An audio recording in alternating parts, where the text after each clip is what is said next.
1. The world's largest amphibious invasion, D-Day was the codename given to the first day of the invasion of Normandy, an invasion that signaled the beginning of the end of the Second World War. The codename was Operation Overlord, and it aimed to dislodge Hitler and his army, who had built a stronghold on Normandy's shorelines to repel enemy forces. Several nations participated in what was dubbed the largest amphibious invasion the world had known, and its success was in no small measure due to a detailed series of measures implemented to ensure that Hitler was fooled into thinking that the invasion would occur elsewhere on the French coast.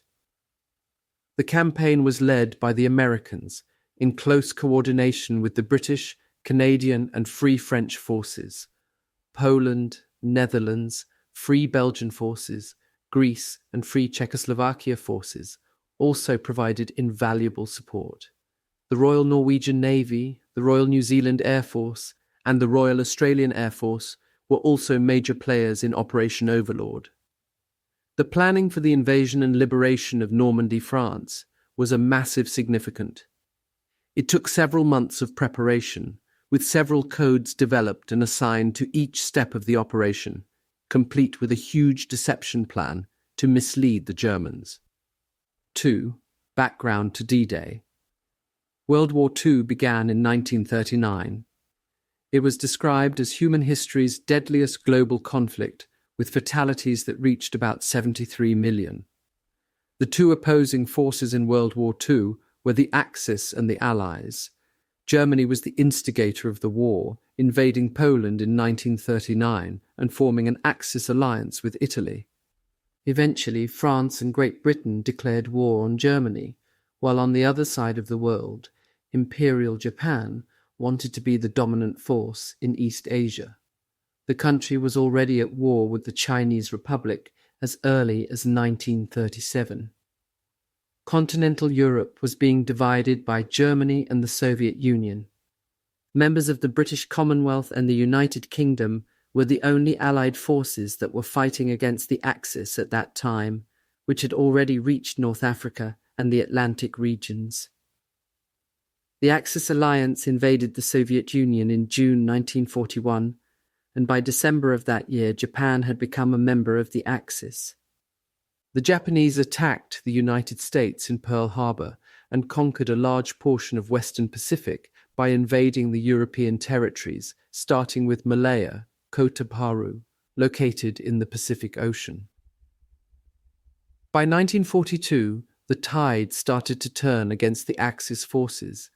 They were defeated in North Africa and Stalingrad. Japan lost in many naval battles, and Germany was suffering numerous defeats in Eastern Europe. The Allied forces were able to invade Italy, and the Americans were also victorious in their defense of the Western Pacific territories. With the Axis losing ground, the Allies regrouped and focused their efforts in strategic locations. France was invaded by the Western Allies in 1944, and the Soviet Union regained their lost territories. It was in the midst of the Allied campaigns in World War II that the strategic plan to invade Normandy and D-Day occurred. 3. Planning for an invasion. The Allies semi-officially tested Germany's defences in August 1942 when they made a test landing at Dieppe in northern France. Officially, it was to open a second front by installing a beachhead in Europe's western section. The Canadians were the major participant in what was a disastrous test, although the lessons learned there were incorporated in the plans for the Normandy invasion later. While it was unfortunate that the test attack was casualty-heavy, there were many invaluable lessons learned in the ill-fated exercise that made the plans for Operation Overlord a great one. 1. It made them realize that a frontal attack was not possible and they needed to look for alternative sites to make the landing. 2. There should be an easily reachable major port and the site should be within range of the fighter aircraft coming from the southern section of England. 3.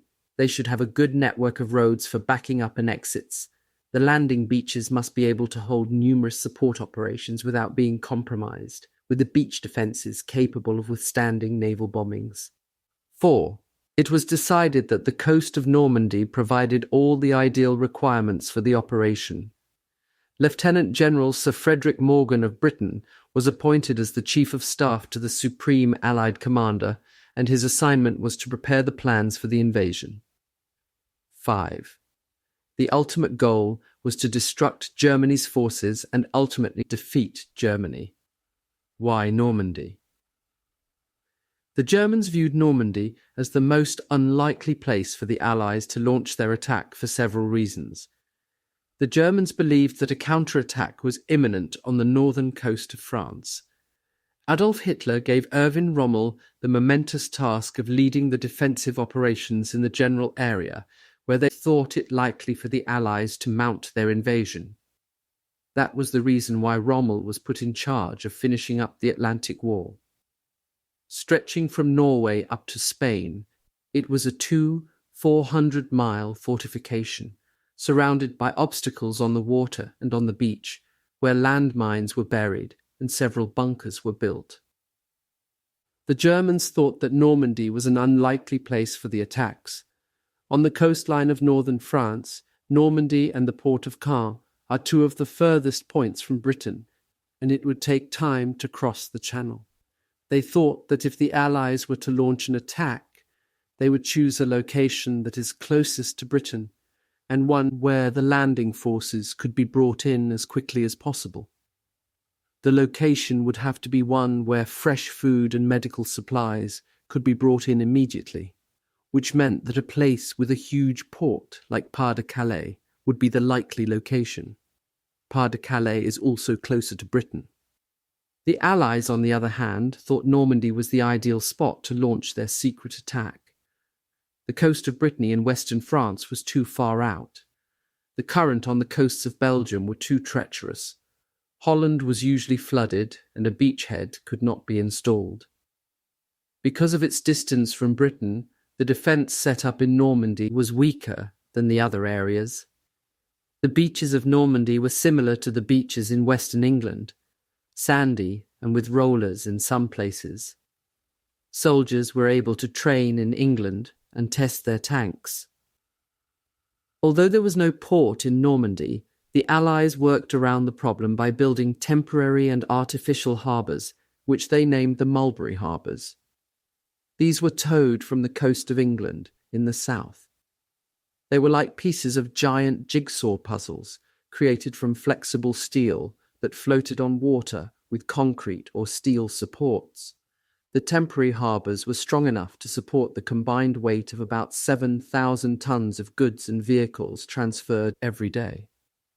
Mulberry A was assembled at Omaha Beach, while Mulberry B, also called Port Winston, was assembled at Arromanches, a beach close to Gold Beach.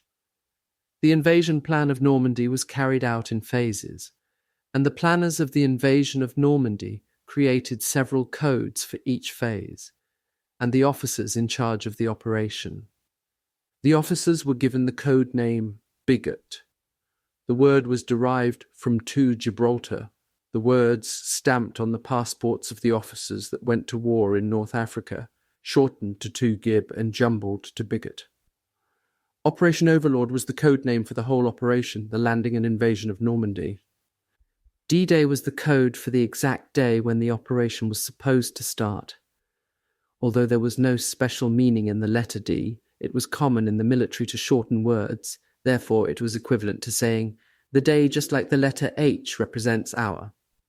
D-Day became the term used when the Normandy landings and invasion are being discussed, symbolizing the day that started the end of the war. 4. Deception plans. Operation Bodyguard was the code for the massive deception plans that planners employed to confuse the Germans as to where the actual invasion was to take place.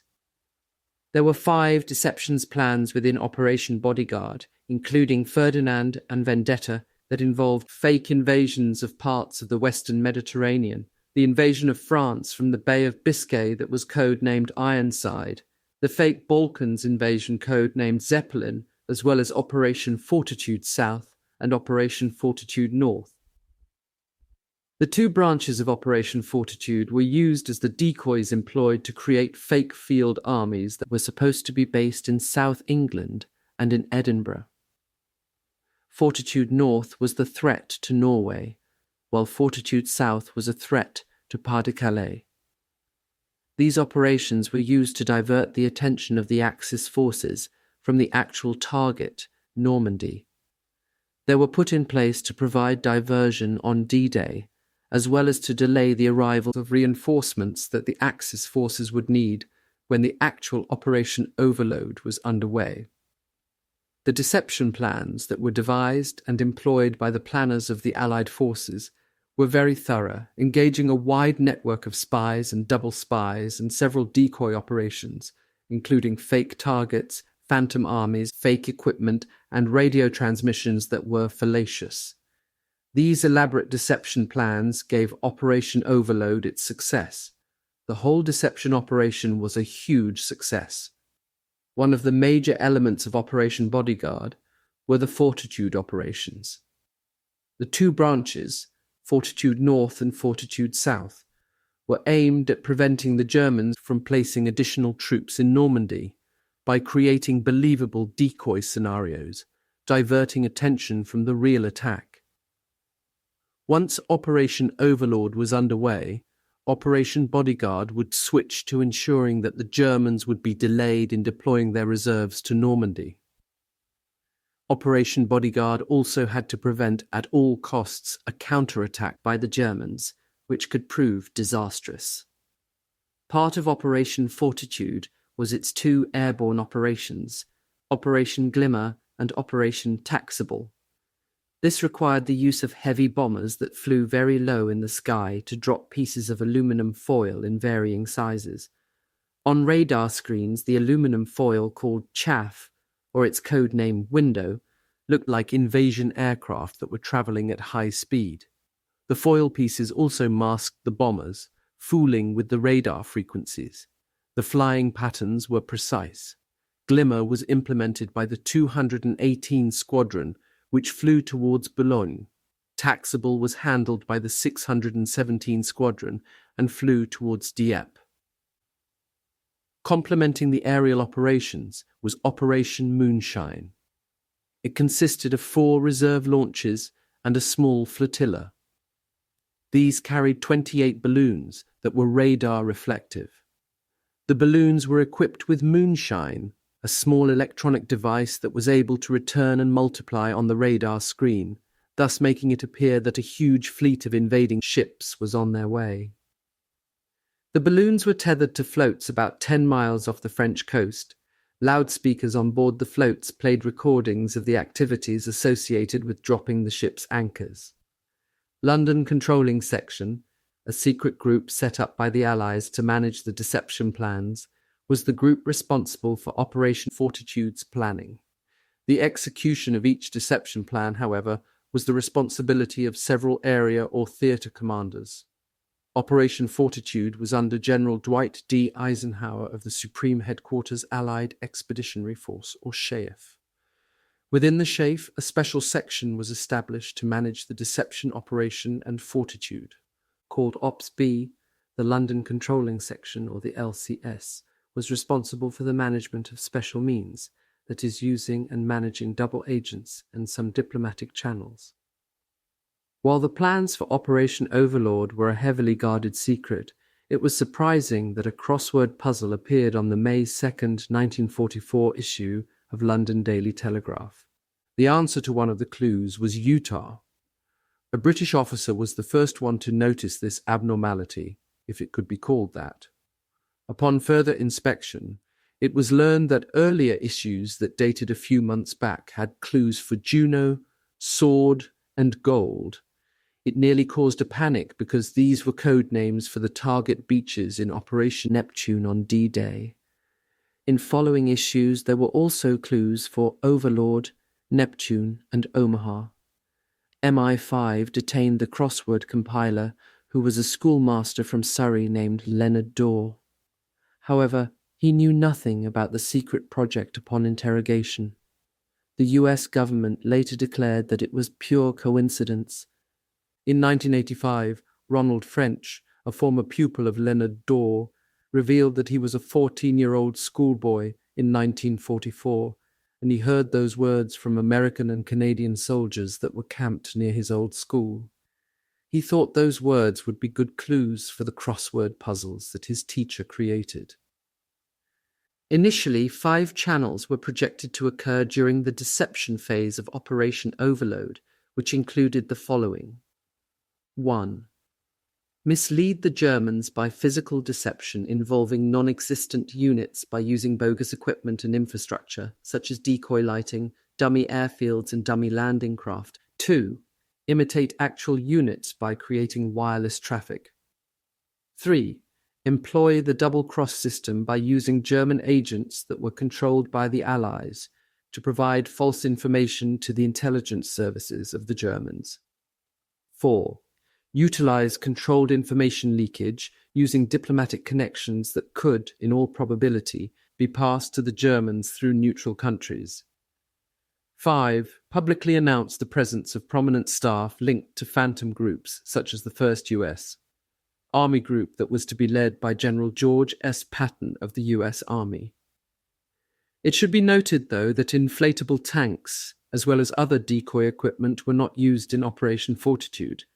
The operation did use dummy aircraft and dummy landing craft. During the tactical and operational deceptions, artillery, trucks, and inflatable tanks were utilized on the continent for credibility. While Operation Fortitude was being carried out, however, German aerial reconnaissance was almost absent. What proved most useful and significant to the success of Fortitude were the German double agents and the pseudo-wireless traffic. These 2 special means were so effective and credible that Hitler never wavered from his belief that that attack would not be in Normandy, but elsewhere, and he kept the German panzer units stationed in the locations where the Germans thought the attacks would be mounted. 5. Use of double agents, MI5. The intelligence arm of the British military had created a deception and anti-espionage operation called the double-cross system, or XX system, during the Second World War. At that time, there were about 50 Nazi double agents in Britain. Britain used them for their disinformation campaign against their controllers, and they proved to be very effective during Fortitude. The recruited double agents were given carefully and cleverly composed pieces of information that were released via close coordination of the planners and handlers. During Operation Fortitude, the double-cross system allowed double agents to report minor details such as unit markings on military vehicles and soldiers' uniform insignia. Others were allowed to give accurate information about the presence of the military units on the south-central areas. Their trust was further heightened when they were able to verify the reports sent by the double agents. They met Allied units bearing those insignias. These were the real invasion forces that were gathering in those particular areas. Some were instructed to report few sightings of troops, contrary to the actual number, particularly from the southwest part of England. From the southeast, the reports were real, as the forces for Operation Quicksilver were there. According to the very credible misinformation campaign of the Allies, the military planners of the German forces were very much convinced that the invasion would be staged initially at the point nearest to the intended target. Working on the reports that they received from the double agents, the Germans were able to put together an assumed order of battle for the Allies, with Pas-de-Calais as the main target. The location was the nearest to England.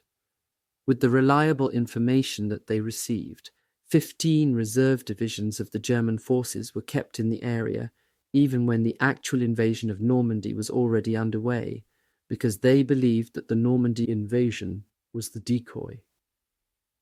Such was the strength of the Germans' belief in the reliability of their field intelligence reports gathered from double agents.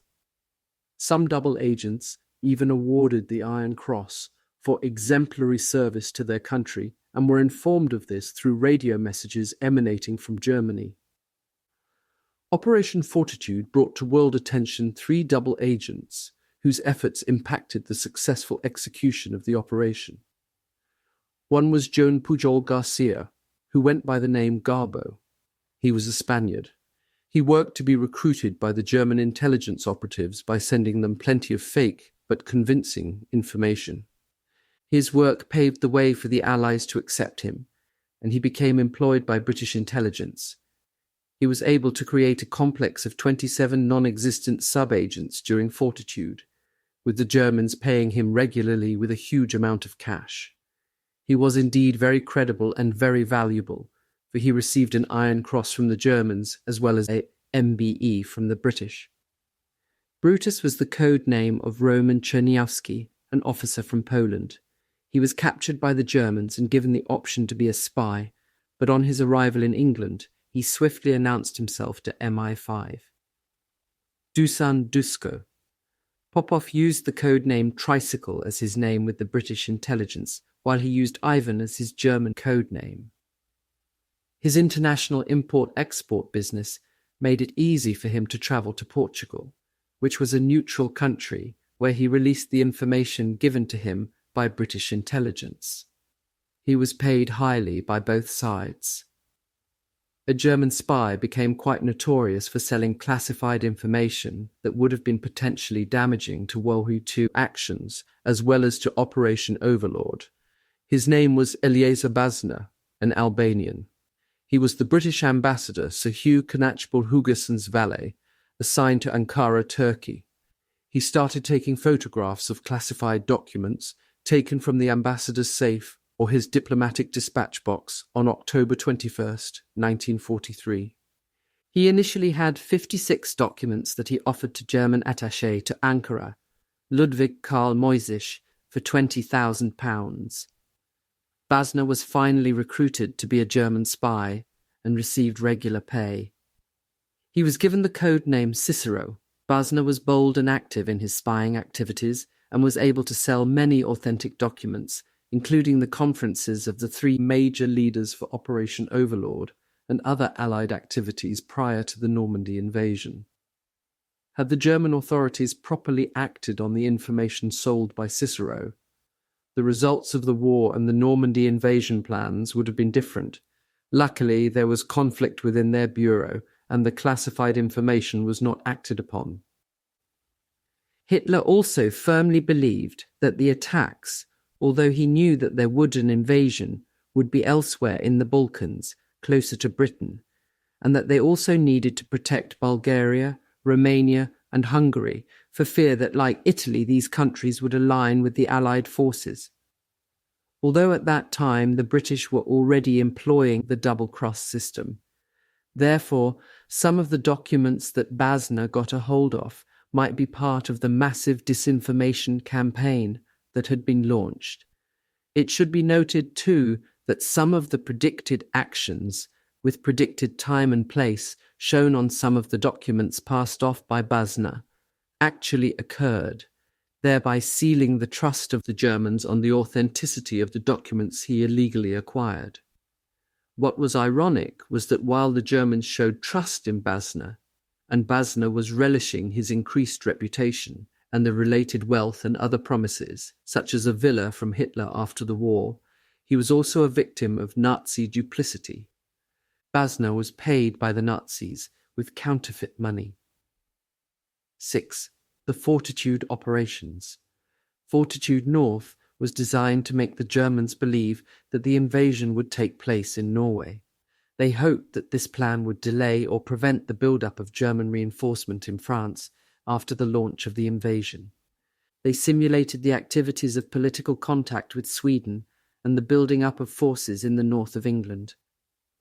Fortitude North relied on fake radio traffic and special means for their deception activities because they knew that German reconnaissance planes could not fly over Scotland without resistance. Double agents code-named Jeff and Mutt were used. The British media cooperated by announcing fabricated information, including the presence of non-existent troops, fake wedding announcements, and football scores. It was a successful operation for Fortitude North, as it was able to convince Hitler to increase the troops in Norway to 13 divisions. To aid the deception, British commandos attacked Norwegian power structures, military outposts, and shipping districts. Simulated radio traffic was code-named Operation Sky. It involved 4 fictional divisions of the Fourth Army, created through a program spearheaded by Colonel R.M. MacLeod. It was started on March 22, 1944, and became fully operational by April 6, 1944. The fictional divisions were Sky 1, representing the Fourth Army headquarters, and Sky 2 for the British Skun Corps. The American 15th Corps, which was actually a genuine division but created fictional units, was called Sky 3, while the British 7th Corps was codenamed Sky 4. Another component of Fortitude North was Operation Graham, that involved putting economic and political pressure on Sweden, a neutral country. Negotiations were held by British diplomats to request for some concessions from Sweden, including the use of their airfield as refueling stations during emergency landings and the right to fly Allied plans for reconnaissance. They issued threats such as economic blacklisting, all for the purpose of preventing Sweden, which had economic ties to Germany, from supplying ball bearings, a vital material for the manufacture of war material. Sweden succumbed to the pressure and eventually stopped the supply of ball bearings and restricted the German military traffic in the country. Fortitude South created the illusion that the Pas-de-Calais would be the target of Allied invasion. It was supposed to be led by a fictitious military group, the 1st U.S. Army Group, or FUSAG. With France as the centre of Operation Bodyguard, the likely choice of locale was the Pas-de-Calais area that was the nearest to Britain, with the shortest distance when crossing the English Channel. The region also provided the fastest route to enter Germany. Pas-de-Calais would allow the quickest turnaround for air cover, as well as military ships. 3 large harbours are in the area: Calais, Boulogne, and Dunkirk. Erwin Johannes Eugen Rommel, the German field marshal, fortified the coastline of Pas-de-Calais. Operation Fortitude. South's key deception element was Operation Quicksilver, which was designed to let the Germans think that the Allied had 2 army groups. The fictitious one was supposed to be headed by the flamboyant General George Patton, and the actual Normandy invasion force, the 21st Army Group, was under the command of Bernard Montgomery, Ground Forces Commander-in-Chief. These 2 supposed army groups were positioned in Britain across Pas-de-Calais. The stage was set for the deception by putting up new buildings, while dummy landing craft and dummy vehicles were positioned at key embarkation points. Dummy vehicles were moved around to ensure that German spies would be able to take photographs of them, to support the notion that more war vehicles are being positioned. Sussex and Kent were occupied, and non-existent 14th, 108th, and 119th Infantry Divisions, Ghost Divisions, were populated by a small group of American soldiers. These soldiers were given identities, war stories for field experience, and medals. They were even issued unique shoulder patches, the same as the patches issued to other units stationed in England, to give the illusion of a massive and widespread military contingent. Double agents were also extensively used in Fortitude South to complete the disinformation campaign. The plan was so comprehensive that they built oil storage depots and airfields. The airfields were lit at night, and they went to the extreme of frenzied outpost activities by putting vehicle tracks on the soil for spies and reconnaissance planes to see. All of these deception tactics were aimed at presenting a large force to the German army. 7. Build up to the assault. After the conclusion of the conference in Tehran between Eisenhower, US, Churchill, England, and Stalin, Russia, and the agreement that the invasion would have to be implemented by crossing the English Channel, Commanders and leaders were appointed to spearhead and oversee the plans. Lieutenant General Frederick Morgan of Britain was appointed as the Chief of Staff to the Supreme Allied Commander, Cossack, in January of 1943. He was the one that planned for the invasion to take place in Normandy between the Cotentin Peninsula and Caen. His plan involved the use of 3 divisions and airdropping 2 brigades. 11 divisions would land on the first 2 weeks of the invasion using 2 artificial harbours, later code-named Mulberry A and B. These would be towed from across the English Channel. Afterwards, 100 divisions, most of them coming directly from the United States aboard naval ships, would land in France for the final assault. In January 1944, Dwight Eisenhower of the United States was designated as the Supreme Allied Commander. The Cossack was renamed the Supreme Headquarters Allied Expeditionary Force, SHAEF, while the command included both American and English officers. Bernard Law Montgomery was named the Ground Invasion Forces Commander. Walter Bedell Smith, U.S., was the Chief of Staff of Eisenhower. Under the Montgomery Plan, the U.S. First Army was headed by Major General Omar Bradley, while the British and Canadian combined forces with the British Second Army came under the command of General Miles Dempsey. Logistical preparations were handled by Lieutenant General John Clifford Hodges Lee of the United States. Germany had been aware of an impending invasion by the Allies, wanted France to be reinforced, and appointed Field Marshal Erwin Rommel, who at that time was the German Army Group B commander for the coast of the English Channel. Rommel was the former Africa Corps commander. He reported to Gerd von Rundstedt, Commander-in-Chief West. Rommel's Army Group B was divided into the 7th Army, headed by Friedrich Dollmann. They were stationed in Brittany and Normandy. The 15th Army, stationed at Pas-de-Calais and the eastward sections of France, was under Hans von Salmuth's command. The Panzer Group West, the German reserve tank forces, were headed by Leo Geyer von Schweppenberg under the direct command of Gerd von Rundstedt. Relevance: General Morgan's initial battle plans were revised by Commander Montgomery. He demanded 5 infantry divisions for the landing on Normandy and the establishment of the landing area, to include the base of the Cotentin Peninsula and the estuary of the Orne River. The infantry divisions were composed of 1 Canadian, 2 British, and 2 infantry divisions from the United States. The beaches were given the code names Utah and Omaha for the U.S. divisions, Juno for the Canadians, while Gold and Sword were for the British. During the first day of the D-Day invasion, the airborne divisions from the U.S. would land behind the western end of the target area, while a British division would land on the eastern end. An amphibious armour would then swim towards the shore using the leading waves to propel them forward.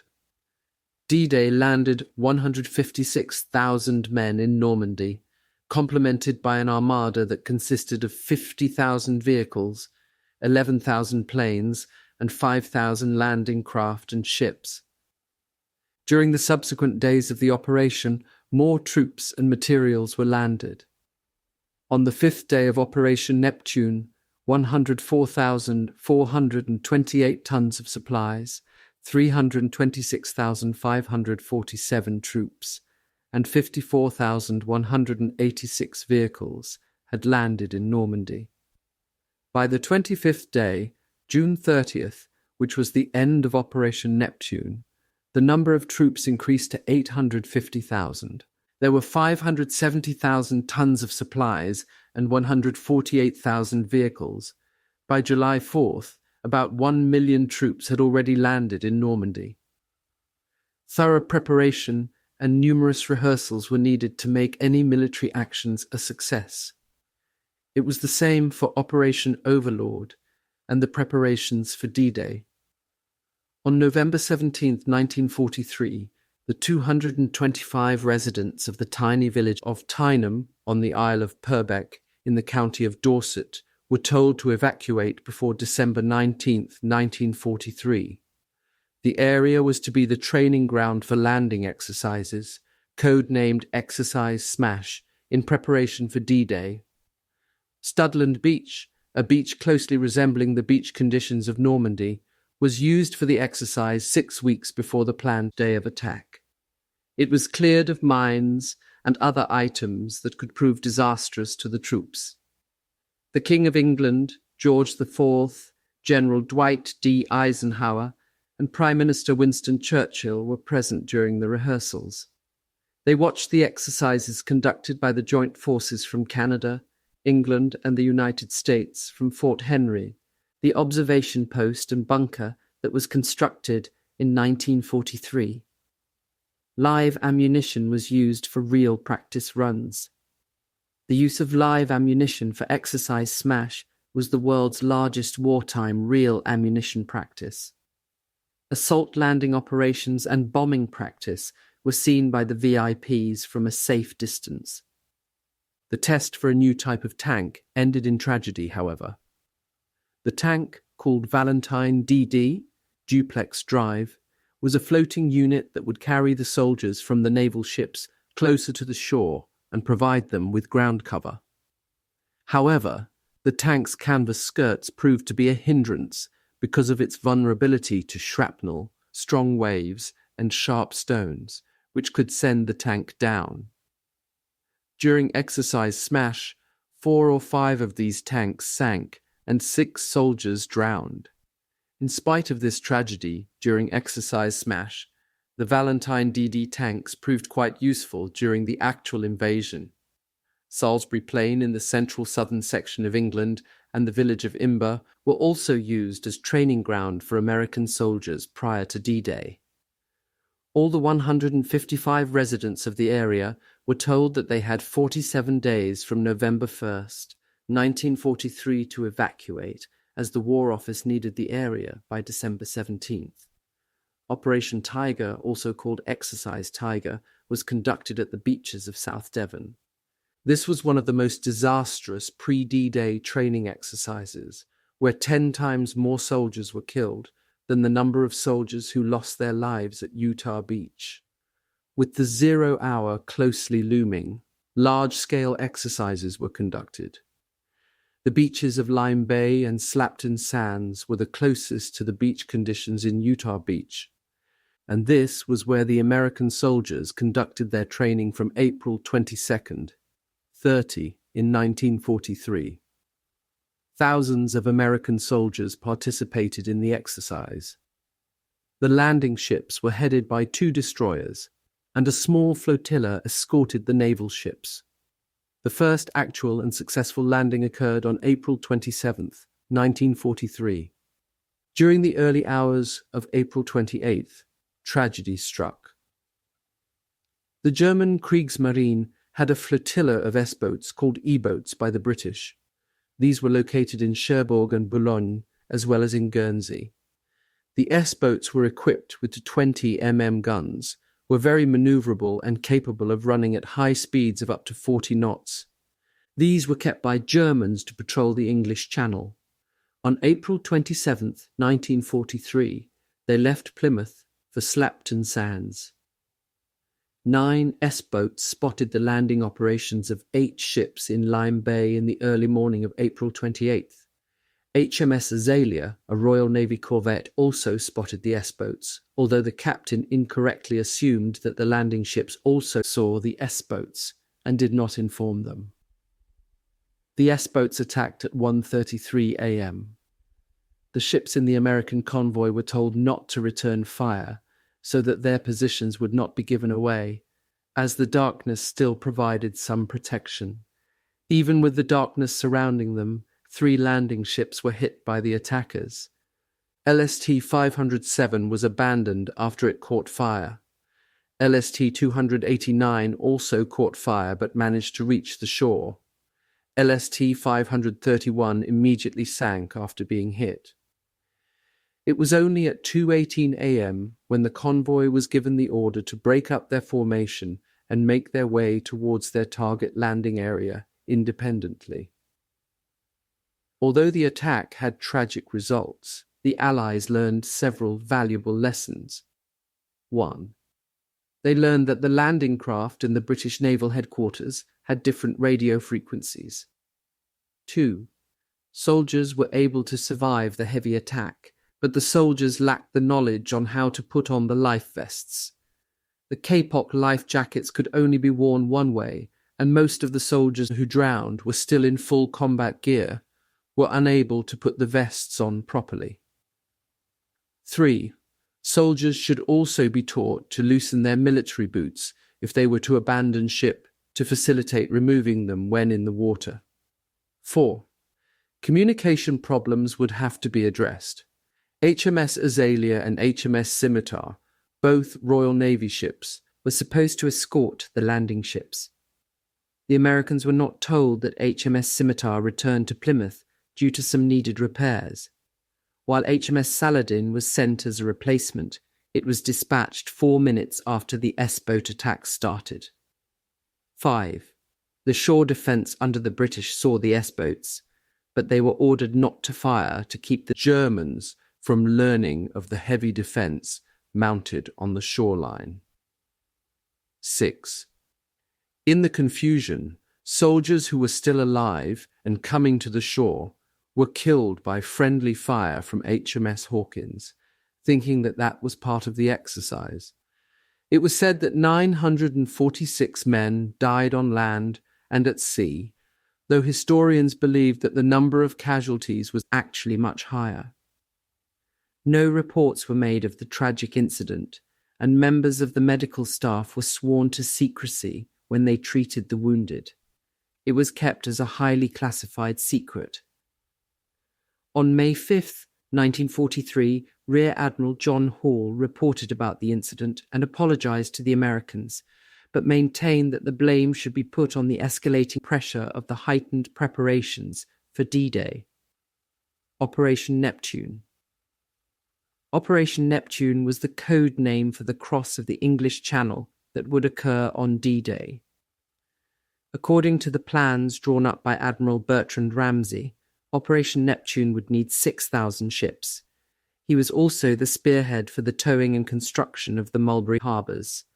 Such a huge number posed so many questions that included: it was assumed that the vast sky power of the Allied forces would provide cover for the naval force. A flotilla consisting of 287 minesweepers to clear the way for the other ships would spearhead the armada. Following the minesweepers would be 138 warships to take care of the beach defences set up by the Germans in Normandy. Corvettes and frigates would escort the 4,000 landing crafts that would carry the troops from the ports in the southern part of England. The minesweepers used in Operation Neptune were mostly Bangor-class ships that were able to carry a 60-man crew. These Bangor-class ships weighed 672 tons, with a maximum speed of 16 knots. On board were 4.303-inch machine guns, one 3-inch gun, and one 40mm gun. The landing ships were Liberty-class and could be built in 5 days. These ships weighed about 10,000 tons. Armed salvage tugs were used for towing the Mulberry Harbour parts across the English Channel. These were also used to help the landing ships, as the waters of the English Channel were notoriously dangerous.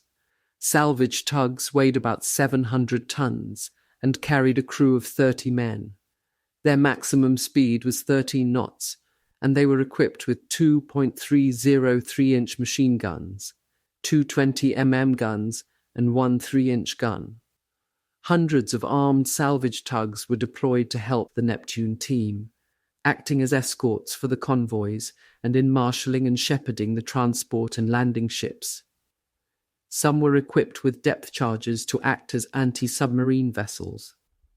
Also put into use were the air and sea rescue launch boats of the Royal Air Force to aid distressed ships and help in rescue operations. 23 small airstrips were built for D-Day support. These were called Advanced Landing Grounds, or ALGs. These were designed for small fighter and bomber planes, such as the Spitfires, Hurricanes, and the Mosquito. The original plan was to build 72 ALGs, but some of the land that was chosen to build on was farmland, and when land disputes ensued, some of the areas were not well drained, and this hampered construction. The airfield construction groups of the Royal Engineers and the airfield construction groups of the Royal Air Force built the ALGs. The original ALGs used Sommerfeld runways that were made of heavy steel netting, anchored by deeply buried metal pins. These were soon worn out from constant use and replaced by square mesh track, created by the British Reinforced Engineering Company Limited, while American pierced steel planks were used by the Americans for their ALGs. The huge contribution of these ALGs to the success of the whole Operation Overlord could not be discounted. These were of immense help to soften the resistance of enemy targets, and they provided excellent air cover for the troop-carrying ships. The success of building these ALGs was duplicated when the Allied forces were in northern France to finish the liberation and invade Germany. Once the success of the landings in Normandy was assured, the land where the ALGs were built was returned to the rightful owners. The British used X-boats on D-Day to escort the British landing troops. These are midget submarines with crews composed of the combined pilotage and reconnaissance parties' elite commandos. These were formed upon Lord Louis Mountbatten's orders, so as not to repeat the disaster in Dieppe. The invaluable help of the crew of the X-boats led to the successful landing of the British troops at Sword Beach with minimal casualties. Many people were involved in the success of Operation Neptune and Operation Overlord as a whole. The cooperation of the French resistance before and after the D-Day invasion was of vital importance as well. They executed 4 plans that greatly helped the Allies. Plan Green or Plan Vert would sabotage the railways before the landings began. Plan Bleu would target electrical facilities in France. Teams in Plan Violet were to cut the communication cables located underground, and Plan Turtle or Plan Tortue aimed to delay the arrival of German reinforcements after the landings in Normandy. Media facilities were used to broadcast secret messages. The French language service of the BBC broadcasted simple to complex coded alerts directed at the French resistance for them to start executing their plans. The coded messages from the BBC were their call to action, and before June 6, 1944, they were able to destroy 52 trains as well as cut railway tracks in over 500 locations all over France. Their plans effectively isolated the Germans stationed at Normandy and caused a 2-week delay in the arrival of German reinforcement units. They also provided crucial intelligence reports to the Allies and did exemplary work in disrupting the communication and supply lines of the Germans in France. 8. D-Day arrives. D-Day was originally scheduled to be the morning of June 5, 1944, as there was only a brief window of a few days when crossing the English Channel would not be too hazardous. But because of inclement weather, the plan was postponed. At the end of May, 5 days before the date originally planned as the day of attack, 2 British X-boats with a crew of 5 sailed from Hayling Island in Hampshire towards Sword Beach. Their mission was to guide the landing craft and make sure the landing craft was on course, as there were huge rocks around the target landing area. The boats made such a arrival and were not spotted by the enemies. The elite commandos waited for the opportune time to arrive, watching German soldiers play football on the beach through their periscope. They had to surface at 10 p.m. on June 4th to listen to the BBC News, as the station would be sending a coded message to inform them if the operation would be a go. They learned that the operation must be delayed for 1 day, and they feared that they would not have enough oxygen to last them that extra day. The fear was unfounded, but they still surfaced from time to time to allow the crew to breathe fresh air and have a walk around to stretch their muscles. During the BBC broadcast at 10 p.m. on June 5th, they were informed that the following morning would be D-Day, starting at 4 a.m. They were on alert before the designated hour and knew the landings had started by the sound of the bombers flying over the French coastline to bomb the German positions. Soon the British landing crafts arrived, homing in on their beacon, and the two X-boats safely guided them to shore. D-Day involved comprehensive and well-coordinated air and water assaults coming from the landing troops on the coded beaches Omaha, Utah, Gold, Sword, and Juno. The landing troops were comprised of 73,000 Americans, 21,400 Canadians, and 61,715 British troops. The first assault groups were the Americans from the U.S. 1st Division. They were called the Big Red One, and their target was Omaha Beach. The 6th Airborne Division of the British Army led the assaults from the air. Omaha Beach. Omaha was the largest of the 5 beaches chosen for the D-Day invasion. It was 6 miles wide and was the scene of the intense fighting between the Germans and the American forces. Cliffs surrounded the beach, and the German defense in the area was formidable. Resistance posts were built at strategic locations on the cliffs, and the beachhead was heavily mined. A network of trenches was also dug for personnel movement, and guns were placed strategically to cover the whole beach. Commander Omar Bradley led the troops of the U.S. First Army, and their attack was to commence at 6:30 in the morning of June 6, 1944. It was a difficult mission for the Americans, especially since they lost 29 armoured amphibious Sherman Dday tanks. These were due to miscalculation, with the tanks being released too far from the beach, causing them to be immediately filled with water. The rest of the troops could do nothing to save the tanks and the crews inside. It therefore became apparent that the troops that had landed on the beach would be without their expected cover from the armoured vehicles. They were also faced with the fact that the other units landed in the wrong locations because of the winds and strong wave swells, and still many troops were not able to land. The Germans defended fiercely, aided by their well-placed armament and their position. The US Rangers led the way to scale the cliffs, leaving the beach and avoiding the bullets. Eventually, small naval crafts were able to get close enough to the beach to attack, and by noon, the German resistance was lessened considerably. Even though the Americans suffered 2,400 casualties at Omaha, they held the beach and the immediate surrounding area. 34,000 more troops were able to land at Omaha Beach at the end of the day. Utah Beach. Utah Beach was also assigned to the American troops, and their attack was to begin at 6:30 a.m. on June 6th.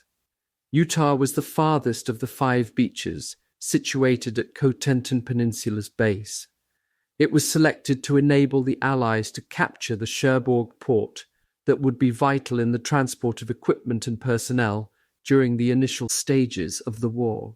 The target area was only 3 miles wide, and the German fortifications were weak because locks behind the beach could be used to flood the region if there was a need, and this would hamper the movement of vehicles. Southwest of the beach was the nearest town, Carentan, where a main road ran to the east towards Bayeux, which would lead the Allies to the troops that landed on the other beaches. The same road also ran northwest to Valognes, 13 miles away from Cherbourg. The U.S. landing force came from the 14th Infantry Division. There would be airborne drops from the 101st Airborne Division, as well as the 82nd Airborne Division, and they were to link up with the troops that landed on the beach. The paratroopers were dropped at 1:30 a.m. under the cover of darkness, and this confused the Germans as to whether they were part of the main attack force or were just decoys. The airborne drop went well, but the troops landing on the beach had to battle with the forces of nature. They were able to land on the beach, but were taken 2,000 meters away from the intended target by the strong currents. Brigadier General Theodore Roosevelt was the most senior American commander at Utah Beach, and he told his troops to advance. With the weak reinforcement, they were able to link up with the paratroopers by midday, and by the end of the day were about 6 miles from Carentan. On that first day, 1,700 military vehicles and 20,000 men were able to land at Utah Beach. The number of casualties was less than 300. Sword Beach. Towards the east, Sword Beach was the farthest among the 5 beaches. It was located about 9 miles from Caen, where all the region's main roads ran through. Therefore, it was vital to secure the area, and the Germans knew it. Despite its strategic position, defense at Sword Beach was light compared to Omaha, although artillery defense 5 miles from Sword Beach was heavy, equipped with 75 mm, 155 mm, and 88 mm guns. The British Second Army landing troops were headed by Lieutenant General Miles Dempsey. The attack at Sword Beach began at 7:05 on the morning of June 6th, with British and French commandos coming from the beach, paratroopers from the 3rd and 5th Parachute Brigades, and the British First Corps. With very little resistance, they were able to secure most of the beach by 8 o'clock in the morning. It was here that the Germans staged a counterattack, using their 21st Panzer Division, as the British troops were unable to meet the Canadian troops coming from Juneau. Around 8 in the evening, the 192nd Panzer Grenadier Regiment reached the area, but they were immediately destroyed by aerial assault of the Allied tanks and fighter planes. At the end of the day, 29,000 soldiers had landed at Sword, and there were only 630 casualties. Gold Beach. Gold Beach was the center of the 5 beaches targeted for the Normandy landings on Dday. It was only 5 miles wide. At the western end of Gold Beach was the Mulberry Harbour at Arromanches. The head of the invading troop was Lieutenant General Miles Dempsey. Assault unit was from the British Second Army's 50th Infantry Division, together with the 47th Royal Marine Commandos. German units stationed here belonged to the 716th Division, and some units from the 352nd Division. There was a German observation post at the cliffs at Long, but it was taken out by HMS Ajax. The rest of the defensive units were vulnerable and exposed to the combined naval and aerial attack launched by the Allies. The time of the attack at Gold Beach was to commence at 7:25 in the morning, but the landing troops were hampered by high tide, and their intelligence reports stated that anti-tank mines littered the beach. With the high tide, the engineers were unable to disarm the mines. The first landing craft carried military vehicles, and 20 armoured vehicles were destroyed. It was fortunate that accurate aerial bombings and gunfire from naval ships were able to neutralise the German defence, and by noon a large part of the beach was in British hands. By nightfall, 25,000 from the 50th Division had landed and had lined with the Canadian forces from Juneau Beach. The casualty count for the Allies reached 400. Juneau Beach. The capture of Juneau Beach was assigned to Canadian troops. The 6-mile-wide beach was heavily fortified by the Germans. Assault at Juneau Beach was timed for 7:45 in the morning. The Canadian 3rd Infantry Division was under the command of Lieutenant General Miles Dempsey, and they were tasked with moving the troops inward to secure the Caen-Bayeux Road and link up with the troops coming from Sword and Gold Beaches. Once again, the troops had to contend with nature. They wanted to land at the beach at low tide to expose the mines laid out by the Germans, but the low tide occurred 3 hours earlier than their scheduled assault. They had to wait until the tide rose high enough to cover the mines that the engineers had been unable to destroy. About 30% of the landing crafts were either destroyed or damaged as a result. Canadian soldiers had to wade towards the beach to prevent further damage. Although they were not fired at by the Germans while still at sea, they met heavy gunfire once they reached the beach. While they were successful in repelling the Germans, and the troops belonging to the 1st Hussar Tank Regiment reached the target road crossing. At the end of the day, the Canadian casualty count was high. Out of the 21,400 soldiers who landed at Juno Beach, 1,200 died. However, they were able to expose the weakness in the German defense once they had moved inland. Pegasus Bridge. Pegasus Bridge was an important installation, and its capture was a major triumph for the Allies. The all-important bridge was the sentinel of the main road leading to Wistrom and the other beaches towards the west. With the control of the bridge and the road, the Allied troops were able to supply critical equipment to the 6th Airborne Division that dropped on the eastern part of Caen. The confusion of the German defenders was enhanced by the fact that the Allies landed behind the German line. The first British troops to reach Normandy on June 6, 1944, belonged to the D Company, the Buckinghamshire Light Infantry, and the 2nd Oxfordshire Light Infantry. They landed in Normandy during the early hours of D-Day and captured the Caen Canal Bridge, the former name of Pegasus Bridge. Even though the bridge was guarded by machine guns, the use of gliders surprised the Germans, and it only took the British about 10 minutes to secure the bridge. They were already set up for the German counterattack that came 2 hours after they have landed. Even with the counterattack launched by the 21st Panzer Division of the Germans, the British were able to resist. Control of the Orne Bridge and the Pegasus Bridge and the taking of the 5 target beaches ensured the D-Day success and the protection of the eastern flank. At the day's end on D-Day, it was estimated that about 156,000 Allied troops landed on the beaches of Normandy, with the casualty count reaching 4,000. Thousands more went missing or were wounded. However, by the 5th day on June 11th, all 5 beaches had been fully secured. 100,000 tons of equipment, 50,000 vehicles, and a total of 326,000 troops were already in Normandy. By the end of June, the Allied forces had taken control of the Cherbourg port, had brought in 150,000 military vehicles and 850,000 men, and were on their way towards the rest of France. 9. The aftermath.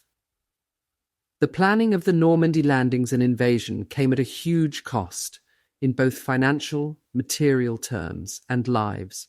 However, it was still a resounding victory for the Allies. It showed that careful planning and preparation, careful analysis of all facets that came into the picture, including the most minute the employment of all possible warfare tactics at all fronts, and the concerted and coordinated efforts by all the parties involved in the planning and staging of D-Day, brought about its success. It showed that even the most difficult of odds could work if you are prepared to weather the risks. Casualties are a part of every war, and the Battle of Normandy had plenty on record. Total casualties for the United States, which was the highest among the major participating nations, were 6,603. England had 2,700 casualties, while Canada suffered 1,074 casualties. That was just from the major participants. The record would be much higher if the support troops from other Allied nations are taken into consideration. According to reports, the casualties that Germany suffered ranged between 4,000 and 9,000. Some of the major innovations during the Normandy landings were the development of the artificial harbours, termed the Mulberry Harbours, the creation of Pluto, the pipeline under the ocean to supply the vehicles with fuel. The underwater pipeline ran from England to Normandy, prevented from being easy target of the Germans by being underwater. The duplex drive Dday amphibious tanks also were developed and played a huge role in the providing armoured support to the landing troops. The actual Battle of Normandy started on D-Day, June 6, 1944, although years and months of planning contributed greatly to its successful conclusion. Effectively, the battle ended on August 1944 with the liberation of Paris. The Allied forces had reached the River Seine by the end of August, and the Germans had been driven away from the northwestern section of France. The Battle of Normandy had ended, and the Allies were preparing to attack Germany with the support of Soviet troops. The planned isolation of the German troops in Normandy was a huge psychological blow to their leadership, as it also prevented the German Führer from sending his troops stationed in France to repel the advancing Soviet troops. By May 8, 1945, Nazi Germany's unconditional surrender was accepted by the Allies.